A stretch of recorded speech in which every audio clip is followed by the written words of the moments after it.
Je suis heureux de l'occasion qui m'a été donnée de pouvoir parler à la 4e Assemblée des citoyens et des citoyennes de la Méditerranée. Predrag Matvejević est né à Mostar en Bosnie-Herzégovine en 1932 de mère croate et de père russe. Il a étudié la philologie romaine à Sarajevo, Zagreb et Paris. À la faculté des lettres de Zagreb, il a dirigé la chaire de littérature française. Il a été professeur invité à la Sorbonne Nouvelle, à l'Université catholique de Louvain, ainsi qu'au département des langues slaves à l'Université La Sapienza à Rome. Professeur Matvejević réside à Zagreb, la capitale de Croatie. Il est décoré par la Légion d'honneur française et plusieurs décorations croates. Professeur Matvejević est porteur de nombreux doctorats honoris causa et l'auteur de beaucoup de livres qui ont comme sujet principal la Méditerranée.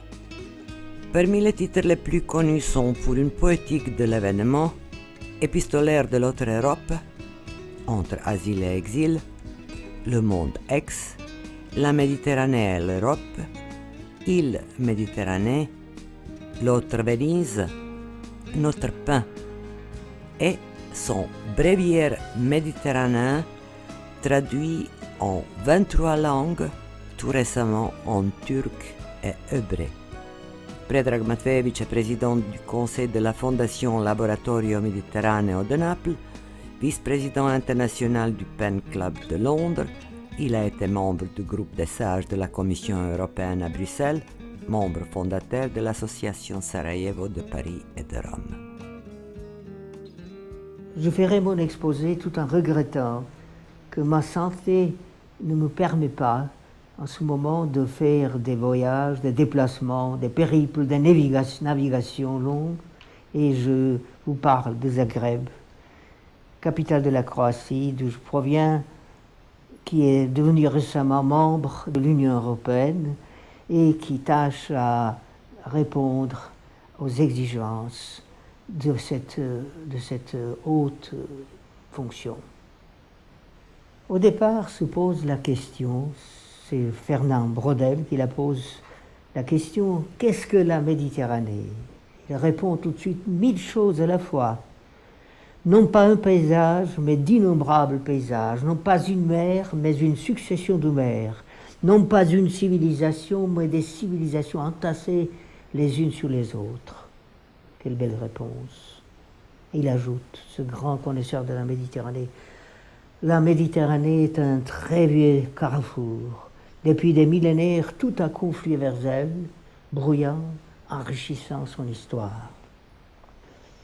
Nous savons donc depuis longtemps que cette mer n'est pas une réalité en soi, ni une constante. L'ensemble méditerranéen est composé de plusieurs sous-ensembles qui défient ou refutent certaines idées unificatrices. Et le problème qui se pose dans ce contexte, comment percevoir la Méditerranée? Parfois, je crois qu'on fait une erreur de percevoir la Méditerranée à partir de son seul passé.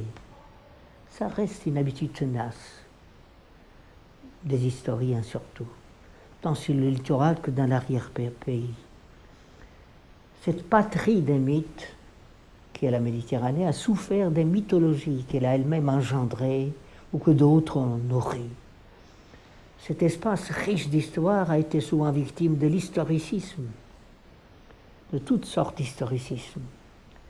La tendance à confondre la représentation de la réalité avec la réalité elle-même se perpétue, hélas. L'image de la Méditerranée et la Méditerranée elle-même s'identifient rarement. Et ici comme ailleurs, il faut voir d'une part l'identité de l'être dans la Méditerranée et l'identité du faire. L'identité de l'être, difficile à définir, qui éclipse ou repousse parfois une identité du faire importante dans la Méditerranée, dans sa réalité, dans son histoire, dans son passé, dans son présent. D'après vous, pourrions-nous parler aujourd'hui d'une identité méditerranéenne ou bien des valeurs méditerranéennes? De certaines identités qui ont une valeur et d'autres choses identifiées qui n'ont pas la même valeur. Ça peut se faire et Et il faut en tout cas, il faut être conscient, en employant le mot identité, que nous ne voulons pas le remplacer par la particularité, parce qu'il y a particularité et particularité. Percevoir la Méditerranée à partir de son seul passé, de son identité dans le passé, de ses identités dans le passé, c'est une habitude qui reste, qui est tenace, tant sur le littoral que dans l'arrière-pays. Il faut dire dans ce contexte que la patrie des mythes, qui est la Méditerranée, a souffert des mythologies qu'elle a elle-même engendrées et des mythologies que d'autres ont nourries.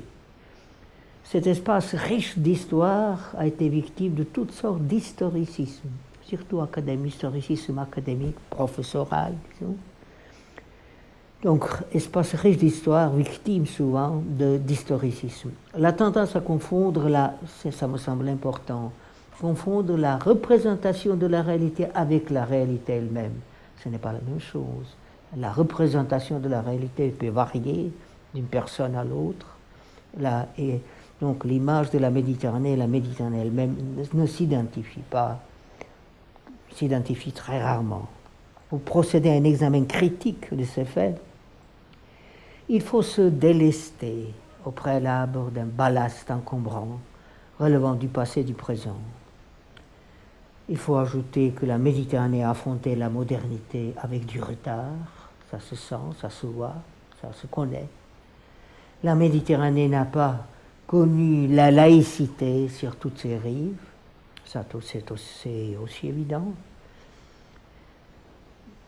Pour ses propres contradictions qui ne cessent de se refléter sur le reste du bassin et sur d'autres espaces parfois lointains. La réalisation d'une connivence, j'emploie ce terme plutôt que de la convivialité, c'est une chose à constater, à découvrir, à confirmer. Et j'ajouterai à cela que les décisions concernant le sort de la Méditerranée sont très souvent prises ailleurs, en dehors de la Méditerranée. Et cela engendre, ça fait naître tantôt des frustrations, tantôt des fantasmes.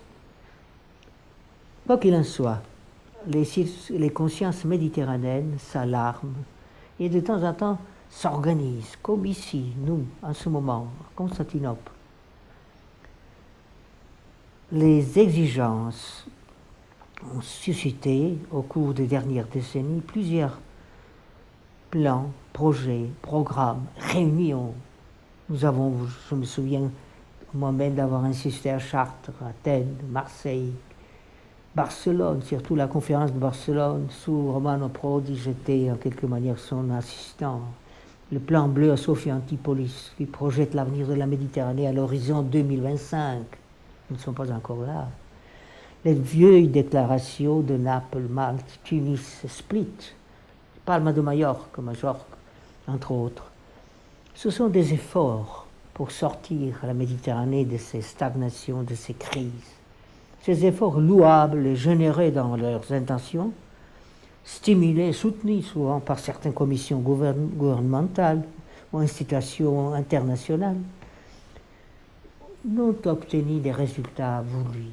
Nous avons voulu beaucoup plus. Les résultats sont restés plutôt modérés. La Méditerranée se présente, d'une part, comme un état de choses. Elle n'arrive pas à devenir un véritable projet. Il s'agirait de faire de la Méditerranée un projet, de nos réflexions, de nos rencontres, de nos études, et non pas seulement des plans d'action. Excusez-moi, monsieur le professeur, à qui la faute? Des politiciens, des États, des gouvernements ou des citoyens? La faute appartient, si c'est une chose qui peut appartenir, à plusieurs facteurs, au gouvernement, aux politiques, aux traditions, aux difficultés de résoudre certains problèmes, à la pauvreté. Et on peut dire, pour résumer cette réponse, les deux rives de la Méditerranée ont beaucoup plus d'importance sur les cartes qu'emploient les stratèges militaires et autres, que sur les dépliants économiques, sur les cartes que déplient les économistes. c'est aussi une faute, une chose qu'on peut généraliser. Et puis il faut dire que les hasards sur les guerres implacables persistent récemment à des carrefours. Nous l'avons vu hier au Liban. La Bosnie n'a pas encore résolu sa situation, Bosnie-Herzégovine, et ainsi de suite. Je voudrais employer ici une métaphore, comme une métaphore, une chose très dure, très cruelle et très tragique. Ces exilés, ces immigrés qui viennent tous les jours, qui passent la Méditerranée, qui viennent à Lampedusa. L'Italie où j'ai habité pendant 14 ans, que je crois assez connaître, j'ai enseigné tant d'années, ne peut seul résoudre ce problème. Les seuls citoyens ne peuvent pas le résoudre. Les pouvoirs peuvent faire beaucoup plus qu'ils le font. Mais non seulement les pouvoirs italiens, ça dépasse la force de l'Italie, mais aussi le pouvoir des pays de l'Union européenne et d'autres pays qui veulent donner leur rapport à la solution de cette question. Professeur, la Turquie face un problème similaire avec ce qui se passe en Syrie depuis 2 ans. Donc, est-ce que, parce que ce sont les citoyens, citoyennes et les enfants qui sont réfugiés, les politiques, les camps militaires sont bien visibles aux ceux qui planifient les guerres. Quoi en faire? Est-ce que la Turquie peut supporter cette C'est masse? également le problème de la Turquie. D'une certaine manière, c'est le problème de la Palestine. Vous avez plusieurs endroits où ce problème se pose.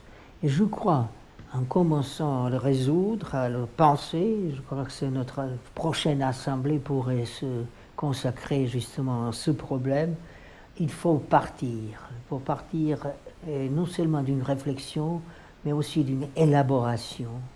Et c'est avec l'élaboration qu'on peut aller plus loin.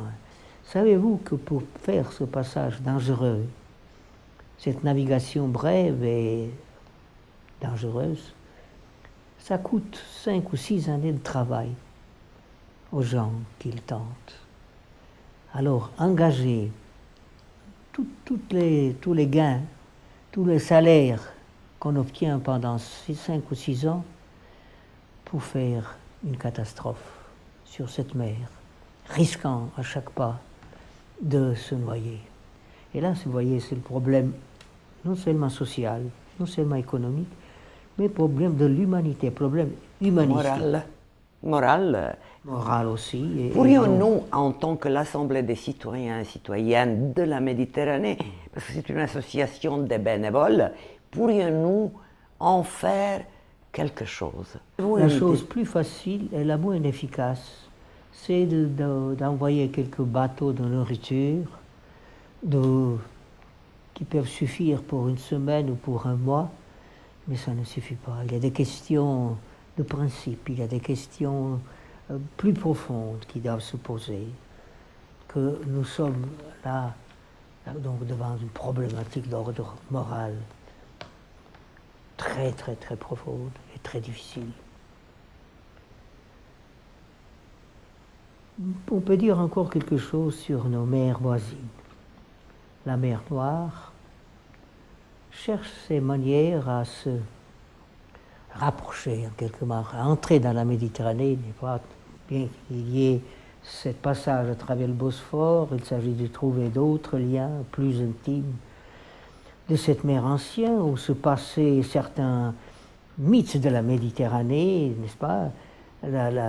La toison d'or, le colchide, tauride, comme se prononce d'une langue à l'autre. La Méditerranée a cultivé certains mythes qui se lient à la mer Noire. Là aussi, il y aura sûrement de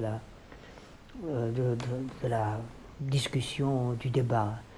Et puis, quant à l'Adriatique, la Croatie a toute une côte de l'Adriatique du Nord, appelée naguère Golfe de Venise, cette mer, est fière de porter ce nom.